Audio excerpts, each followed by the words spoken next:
Robots are incredibly challenging to program, to build, and to apply to most problem space. Modbot came about from telling the story of how hard it was to build a smart machine.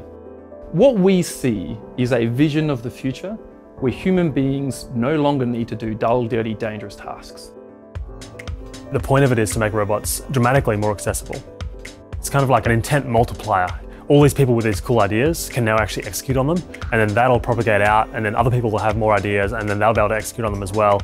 Modularity offers to people the ability to adapt a solution to their specific problem. It allows them to change that solution on the fly as the changing needs of their problem arise.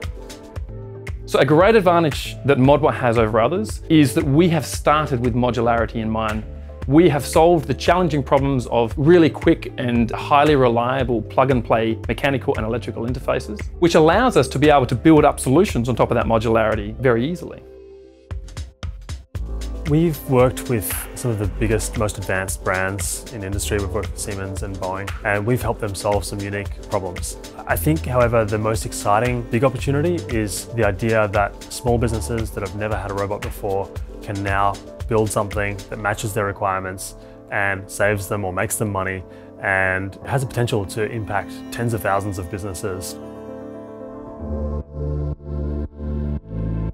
When we started out, we needed tools that were fast, easy to pick up and learn. In Fusion 360, we can quickly flip between modeling, rendering, and FEA. They've basically taken the learnings from the 30-year history of 3D design and rebuilt it. It felt like there was a kindred spirit. Both of us, Modbot and Fusion 360, were startups in our own space.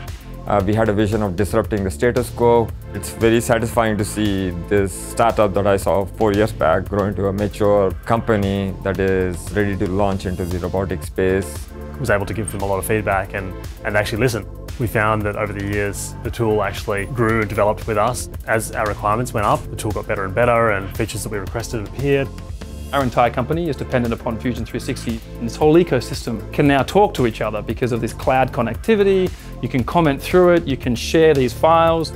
You don't have to hand wave too much, saying that it looks like this, it's got to go in that way. You can actually kind of pull up the 3D model, or they can pull it up. So it certainly decreases the barriers of communication.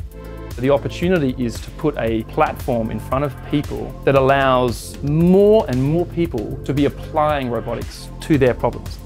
And the more people that get access to that technology, the more they can apply that, the more interesting robots we start seeing in our real world.